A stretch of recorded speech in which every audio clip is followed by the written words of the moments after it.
Voilà, merci beaucoup. Vraiment, c'est un peu regrettable ce qui se passe au PDCI parce Regrettable. que, Regrettable. C'est une des expressions utilisées par ce frère, notre frère Goran de Londres, pour parler de la situation au PDCI RDA, la situation créée par Jean-Louis Billon, qui fut le porte-parole du PDCI RDA sous le président Henri Konan Bédié.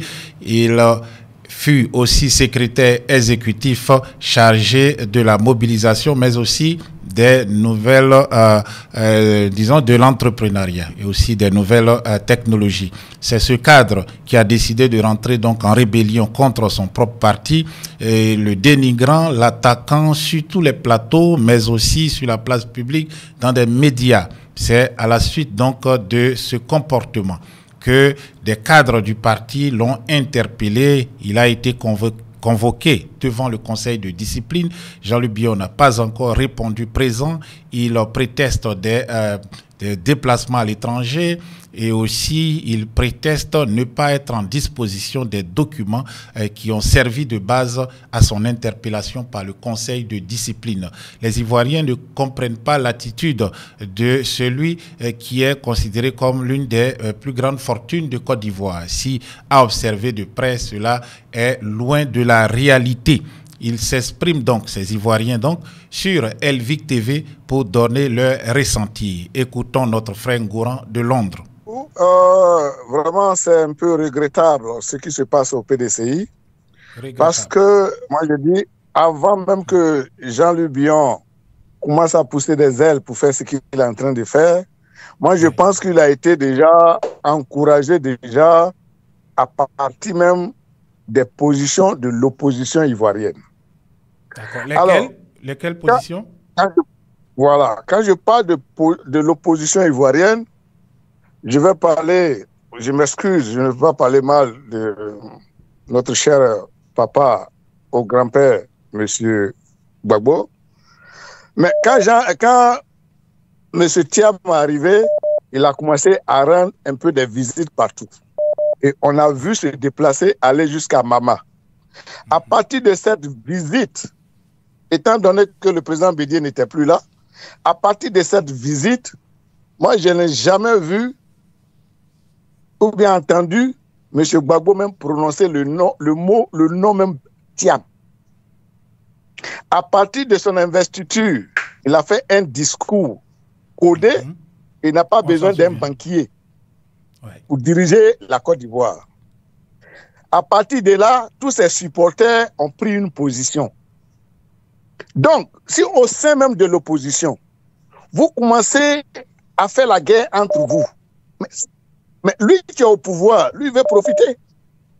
Donc, lui maintenant, il va encourager d'autres personnes à vous décapiter même plus que vous-même, parce que vous-même, vous ne faites même pas, il n'y a même pas d'entente entre vous pour faire une force à le combattre, à telle enseigne qu'il va regarder pour dire, cette fois-ci là, il y a une certaine union qui va me permettre de dire, ah, je ne peux plus être candidat, puisqu'en 2020, j'avais dit que cela même m'a beaucoup fatigué, ma femme n'était pas d'accord, j'ai lutté fort pour revenir, ça m'a trop fatigué, vu l'opposition là, je ne vais plus.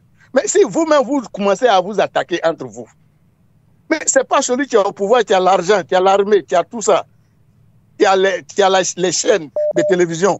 Ce n'est pas à lui maintenant de trouver des gens pour vous décapiter entre vous. Donc, M. Billon, il a une force parce qu'aujourd'hui, tout s'est dit. Le voilà sur NCI. Demain, Fraternité Matin va titrer quelque chose là-bas. Il est supporté même par les gens au pouvoir. Mais si moi, je suis à la place de Billon, que j'ai un soutien comme ça, sachant qu'il ne va rien gagner, il ne va ni gagner la présidentielle, il ne va ni gagner un poste de Premier ministre par le pouvoir en place, mais c'est pour embrouiller le PDCI. Puisque toute l'opposition qui attaque M. Thiam, ils ne veulent pas que le PDCI revienne au pouvoir. Donc, si entre vous-même opposants, vous ne voulez pas que un d'entre vous passe pour vous arranger, mais celui qui est déjà au trône, il ne va pas vous faciliter la tâche. Moi, je dis c'est regrettable. Je pense qu'en Côte d'Ivoire, il n'y a pas de civisme, il n'y a pas de patriotisme. Les gens ne connaissent pas ce qu'on appelle mon pays. C'est-à-dire, nous, là, on a chanté à l'école, mon beau pays, et tout ça, là. Et ils ne connaissent pas ça. Aujourd'hui, c'est de passer par tous les moyens, de montrer seulement que tu as les yachts, tu as l'argent dans ta main, que tu as volé, que tu as trouvé comment, que tu as vendu l'homme, va montrer que tu as l'argent, c'est ce qui importe. Vraiment, c'est regrettable. Parce qu'un homme comme M. Thiam, moi, je ne sais pas comment un pays comme la Côte d'Ivoire, on va encore faire palabre contre ce homme. On devrait même aller chanter dans les églises et les mosquées que le monsieur a accepté de venir. Ne pas comprendre ça, c'est une malédiction. C'est une malédiction. Parce que faire la guerre entre eux opposants, moi, je ne comprends rien. Moi, je n'arrive... Vraiment, je vous suis chaque jour, mais je ne peux plus appeler. Ouais. Je ne sais pas ce que je vais dire. C'est-à-dire, nous-mêmes, on ne veut pas se libérer. Pas jalousie, pas méchanceté. Oui, pensez-vous que M. Bion va finir en justice et il va traîner le PDCI-RDA en justice comme les deux de Yopougon qui, avec moins de moyens, l'ont fait? Oui. Mais c'est pas parce qu'il aura une raison pour aller. Il suffit seulement de créer un faux truc et puis le RDA va se saisir pour bloquer le PDCI. Lui, c'est pas qu'il va poser seulement un acte c'est-à-dire poser plainte et puis il va voir le dessus. Non. Pose seulement plainte et puis le RDA va s'en charger pour retarder tout et bloquer M. Thiam. Voilà son rôle. Puisque au sein de l'opposition, quand M. Bion va poser cet acte, un autre parti de l'opposition va fêter là-bas pour dire, lui, il est content. Il n'y a pas d'entente au sein de l'opposition. Aujourd'hui, c'est la guerre entre PACI, PDCI, entre PDCI, je ne sais pas moi. Alors, moi, je pense qu'on n'a qu'à laisser le monsieur, on n'a qu'à laisser M. Ouattara régner, le jour que Dieu l'a appelé. Voilà, d'accord. Parce que ma dernière question. D'accord. Oui. Vous ne les comprenez pas. Ma dernière question. Pensez-vous que M. Ouattara profite donc du moment avec tout ce qui se passe dans l'opposition et avec la guéguerre au PDCI causée par Jean-Luc Bion, on peut dire aussi au PPACI le fait qu'on ne sent pas un leadership réel émerger pour revenir sur sa parole ou sur ses paroles. En 2020, il avait dit, après il a dit, en 2025, j'aurai 80 ans plus, je ne veux plus me présenter, je vais partir, mais on a ses partisans qui l'y poussent et lui aussi qui veut, vu que tout est peut-être un peu favorable. Est-ce que vous pensez que c'est ce qui le pousse ou c'est plus pour se protéger des poursuites judiciaires, des détournements, de deniers publics, etc. Ou bien c'est les deux à la fois? Je vous dis que M. Ouattara, il était prêt peut-être à négocier avec M. Thiam au cas où toute l'opposition semblait vraiment aller de son côté. M. Ouattara était prêt pour faire un semblant d'accord là, de telle sorte que même si c'est l'opposition qui passait, que les gens n'arrivaient pas à le poursuivre en justice. Le monsieur s'est mis dans un calme pour observer. Mais le mal de Thiam est venu de M. Gbagbo, il faut qu'on se parle la vérité. C'est M. Gbagbo qui a commencé les pics. Depuis la visite de Thiam à Mama, lors de la convention du PPACI, c'est M. Gbagbo qui a envoyé un truc. Les gens ont dit sur votre chaîne, non, il parle de M. Ouattara. M. Ouattara au pouvoir, ça fait déjà plus de 10 ans que M. Gbagbo était en prison. M. Gbagbo ne peut pas venir sortir pour dire on n'a plus besoin d'un banquier. Ce banquier était déjà là avant que M. Gbagbo aille en prison. Il ne peut pas sortir de la prison pour venir dire qu'on n'a pas besoin d'un banquier à la tête du pays. Alors que ce banquier lui rendait visite en Belgique. Et que ce banquier est venu et que lui, Gbagbo, n'a jamais dit ouvertement le nom de ce banquier. Donc, ce monsieur, quand les Maïga appellent, quand les Alice appellent, quand madame, notre maman là, quand madame Odile appelle. Madame Odile. Oui, mais voilà, mais c'est codé par ce que monsieur Gbagbo dit. Moi, Ngoran, je vous ai dit en privé, monsieur Gbagbo ne va jamais appeler pour voter pour le PDCI. La venue de monsieur Gbagbo en politique, c'était d'abord contre le PDCI. Autant même où les Ivoiriens chantaient, louaient Houphouët-Boigny, monsieur Gbagbo était contre Houphouët-Boigny. Il a été contre monsieur Bédier, il ne va jamais tolérer monsieur Thiam. Ça c'est clair. Donc, c'est monsieur Gbagbo qui a lancé d'abord les pics permettant à l'opposition d'attaquer M. Thiam. Sinon, quand M. Thiam est venu, il avait un grand respect. Même le pouvoir avait peur du monsieur.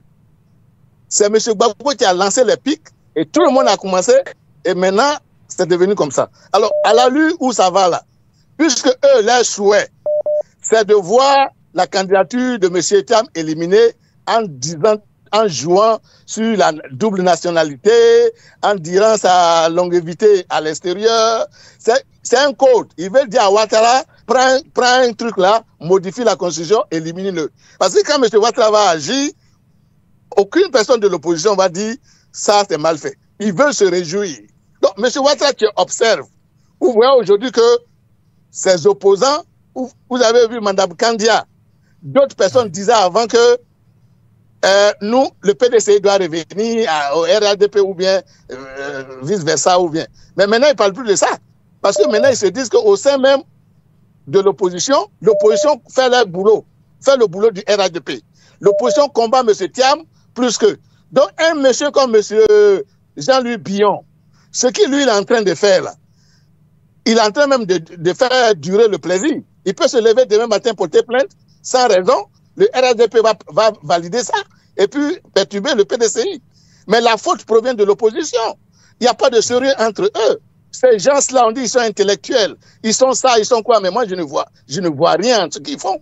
C'est une méchanceté vraiment qui n'a pas d'explication. Il y a pas, je ne sais pas qu'est-ce qu'ils veulent. Chacun veut venir prendre le pouvoir pour se bavader là, pour un plaisir. Mais celui qui veut venir, qui a les idées, M. Thiam a été que ministre, rien que ministre du plan et directeur des grands travaux. Mais aujourd'hui, tout ce qui se fait à Abidjan, le monsieur a son nom dedans. Eux-mêmes qui ont été présidents 10 ans, on ne voit pas ce qu'ils ont foutu. Mais ils ont honte de supporter le monsieur pour un développement, pour une paix durable et pour une vie de prospérité en Côte d'Ivoire. C'est une méchanceté. Monsieur Thiam, le monsieur n'est même pas président. Regarde les réunions qu'il fait autour dans le monde entier. Mais ils sont méchants, ces Ivoiriens-là. Monsieur Kofi, merci beaucoup. Ouais. Bienvenue.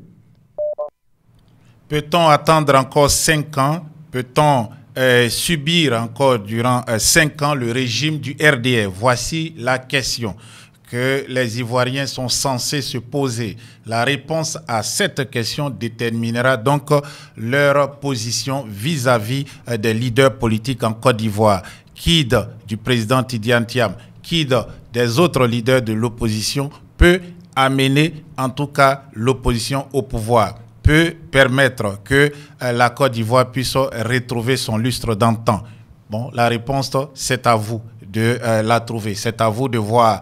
Doit-on continuer à s'attaquer à un homme qui est venu, qui cherche par ses actions à aider l'Ivoirien à sortir de cette, dirais-je, situation de pauvreté, de cet obscurantisme, ou doit-on juste suivre des personnes qui ont peut-être d'autres intentions, qui sont toujours gagnants lorsque le chaos s'installe dans le pays, qui sont gagnants lorsqu'on est toujours affronté, soit entre Ivoiriens ou entre Ivoiriens et étrangers, par exemple, vivant en Côte d'Ivoire. Il n'y a aucune raison valable pour se mettre contre ceux qui veulent travailler à l'avancement de ce pays, la Côte d'Ivoire, principalement le président Tidiane Thiam. Alors, chers frères et sœurs, en attendant une réponse à cette question, en attendant aussi votre choix, en tout cas pour savoir vers où vous dirigez dans cette lutte qui est engagée en Côte d'Ivoire, je vous souhaite